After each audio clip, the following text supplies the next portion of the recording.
एक गांव में सीमा नाम की एक लड़की रहती थी, जो कभी अपने आसपास कूड़ा करकट देख लेती थी तो मानो उसके सर पर भूत सवार हो जाता था। उसे गंदगी और गंदगी करने वालों से सख्त नफरत थी, जिसके कारण उसके घर वाले हमेशा परेशान रहते थे।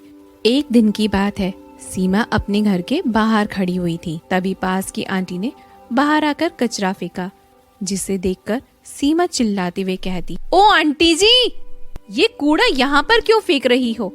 क्या आपको मालूम नहीं है आपने जो ये कूड़ा फेंका है इसमें कितनी गंदगी है? और इसके बाद इसी गंदगी पर मक्खियां बैठेंगी और वो मक्खियां हमारे घरों में आकर हमारे खाने पर बैठेंगी। फिर वो खाना हम खाएंगे, जिससे हम बीमार हो जाएंगे और हमें डॉक्टरों के पास जाना पड़ेगा।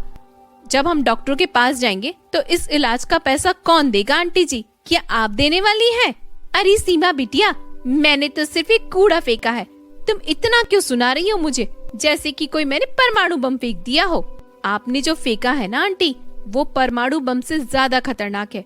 आपको पता है आपकी गंदगी की वजह से कितनी बीमारियां आजकल फैल रही हैं? अभी अभी आपने कोरोना का नाम तो सुना होगा ना आंटी? लेकिन बिटिया, कोरोना तो चीन ने फैलाया था, उसने कुछ उल्टा सीधा खा लिया था, जिसकी वजह से वो बीमारी हमारे भारत में फैल गई थी। उसके लिए तुम मुझे क्यों दोषी ठहरा रही हो? अरे आंटी, मेरा कहने का मतलब यही है, आजकल जो तरह तरह की बीमारियां फैल रही हैं, उसका मुख्य कारण हमारे आसपास की गंदगी है। लेकिन आप लोग अपनी हरकतों से बाज ही नहीं आते हो आंटी। सीमा उस आंटी को समझा ही रही थी, तभी एक बूढ़ी काकी आई और अपना कूड़ा डालकर वहां पर जाने लगी। अरे ओ दादी जी, अब क्या आपको अलग से मैं समझाऊं कि यहाँ पर कूड़ा करकट मत डालो? यहाँ न डालो तो क्या तेरे सर पर डालूं? कूड़ा डालने से रोकने वाली तो होती कौन है? आज मेरी तबीयत खराब है, नहीं तो मैं तुम्हें बताती कि कहाँ पर कूड़ा फेंकना है, तुम्हें अच्छे से बराबर से तुम्हारी क्लास लगाती। तबीयत खराब है दादी, और वो भी ऐसे ही रहेगी जब तक कि तुम लोग यहाँ पर कूड़ा डालते रहोगे। अरे छोरी, तू तेरा मुंह बंद कर, अभी आकर बताऊं क्या? क्या बताओगी दादी, क्या बताओगी? एक तो कूड़ा फेंक रही हो और अपनी उम्र का लिहाज भी नहीं कर रही हो दादी। सीमा और बूढ़ी काकी में झगड़ा होने लगता है। तभी सीमा की माँ सविता आकर कहती है, अरे ओ बेटी, क्यों हर समय सबसे झगड़ा करती रहती है? तू चल अंदर चल बेटी। उससे क्या पूछ रही है भोला की बहू? मैं बताती हूँ, मैंने थोड़ा सा कूड़ा करकट यहाँ क्या डाल दिया, ये महारानी मुझे ही क्या झाड़ने लगी। कल की लड़की हमें सिखा रही है कि कूड़े से गंदगी होती है। ये कहाँ जानती है कि इसी कूड़े में खेलकर हमने जवानी बिताई है। हाँ काकी, तभी तुम इतनी जल्दी बूढ़ी भी लगती हो, और बूढ़ी लगती क्या हो, बूढ़ी हो गई हो तुम। देखा देखा सविता, कैसे इसकी जुबान केची के जैसे चल रही है। मैं कह रही हूँ इसे समझा ले, इसे रोज रोज इसकी नौटंकी ना मुझे पसंद नहीं है।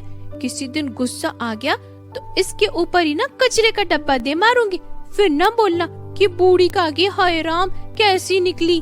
रुक जा बेटी, कम से कम मुझे बुढ़ापे में तो चैन से जीने दे। कभी बच्चों से तो कभी बड़ों से झगड़ा करती रहती है, आखिर तू कब समझेंगी बेटी? ये आम बात है कूड़ा फेंकना, लोग सिर्फ अपने घर साफ करते हैं बेटी, और फिर मैं भी तो रोज यही करती हूँ। माँ, इसलिए आप भी तो बीमार रहती हो। एक बार अपने आसपास की गंदगी को फैलाना बंद करके तो देखो माँ, आप समझ जाओगे ये सारी बीमारियाँ इसी गंदगी की वजह से हो रही है। ये लो कर लो बात, फिर से तेरी बेटी ने भाषण देना शुरू कर दिया। सविता, जब ये पैदा हुई थी तो क्या तूने किसी नेता की रैली में भाग लिया था, जो हर समय तेरी बेटी हमें भाषण झाड़ती रहती है? सीमा गुस्सा होकर अपने घर चली जाती है। सविता भी सबसे सीमा की गलती की माफी मांगती है और घर आ जाती है। ऐसे ही समय निकलता रहता है, दिन बीतते रहते हैं, लेकिन सीमा की कॉलोनी वालों ने गंदगी फैलाना बंद नहीं किया। एक समय ऐसा आया कि गंदगी के कारण सीमा की कॉलोनी के आसपास और सीमा के लोग गंभीर रूप से बीमार होने लगे। एक दिन की बात है, सीमा अपने घर के बाहर किसी काम से जा रही थी, तभी वो बूढ़ी काकी उससे मिलती है। उस समय सीमा ने अपने मुंह पर मास्क लगा रखा था। अरे काकी, कहाँ जा रही हो? कहीं नहीं बेटी, 1 महीने से बुखार आ रहा है। इतने डॉक्टरों को दिखाया मगर आराम ही नहीं मिल रहा है। लेकिन बेटी, तुमने ये अपने मुंह पर कपड़ा क्यों लगाया हुआ है? क्या आज फिर किसी भाषण में गई थी और उन्होंने तुम्हें पीट डाला, इसलिए तुम मुंह छुपाकर भाग रही हो ना बेटी? काकी, ये कपड़ा नहीं है काकी, ये मास्क है और इसे लगाने से बाहर की गंदगी मुंह में नहीं जाती है और बीमारियां फैलने में कमी आती है, इसलिए मैंने ये मुंह पर लगाया हुआ है। लेकिन आप लोगों को मैं कह कह कर थक गई हूँ। अब देखो ना, हमारे गांव में कितनी सारी बीमारियां फैल गई है। तू कभी सुधरेगी नहीं बेटी, मैं बस बीमार ऐसे ही हो गई हूँ। तू अपना भाषण अब बंद कर, तू वापस से शुरू हो गई है। मैं मेरी बीमारी से तो बाद में मरूंगी, लेकिन तेरे भाषण से ना मैं अभी मर जाऊंगी। मुझे हार्ट अटैक आ जाएगा, इसलिए तू मुझे बख्श दे बेटी, मुझे जाने दे, मुझ पर मेहरबानी कर। ये कहकर वो बूढ़ी काकी खांसते हुए वहां से चली जाती है। सीमा वहीं खड़े होकर अपने मन में सोचती है, ये कॉलोनी वाले मेरी बात कभी नहीं मानेंगे, लेकिन इन्हें मुझे सही रास्ते पर लाना ही होगा, नहीं तो ये बीमारी ऐसे ही फैलती रहेगी, इसलिए मुझे ही कुछ करना पड़ेगा। ये कहकर सीमा अपने घर वापस चली आती है। सीमा को देखकर उसकी बीमार माँ सीमा से कहती है, अरे बेटी, मैंने तुझे डॉक्टर को लाने भेजा था, तुम वापस आ गई, और डॉक्टर कहाँ है बेटी? माँ, जब तक हम लोग गंदगी को साफ नहीं करेंगे तब तक कोई डॉक्टर हमें ठीक नहीं कर पाएगा, इसलिए अब डॉक्टर की नहीं, पहले गंदगी को साफ करना होगा। अरे बेटी, लेकिन जब तक तू गंदगी साफ करेगी मेरी जिंदगी ही साफ हो चुकी होगी, इसलिए बेटी पहले मुझे डॉक्टर के पास ले चल।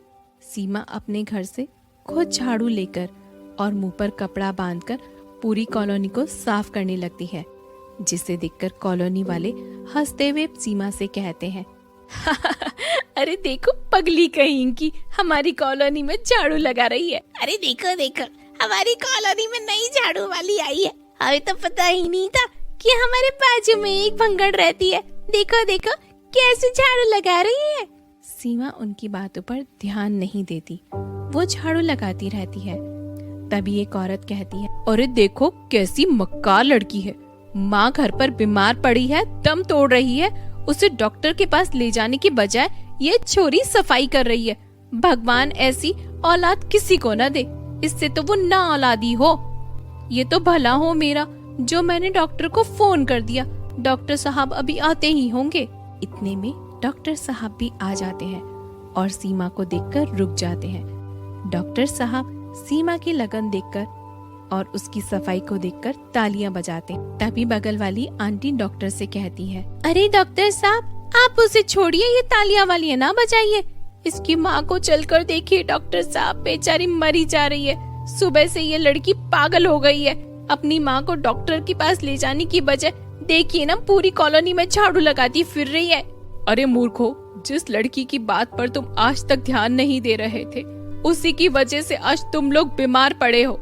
अगर इसकी बातों को तुमने पहले मान लिया होता तो आज ये नौबत न आती। पागलों, पागल लोग हो तुम। क्या तुम लोगों ने एक बात पर गौर किया कि तुम्हारी कॉलोनी में सभी लोग लगभग बीमार हैं या फिर मरने पर पड़े हैं? ये अकेली लड़की है जो अभी तक बीमार नहीं हुई है। वजह जानते हो तुम लोग सब इसकी? जागरूकता।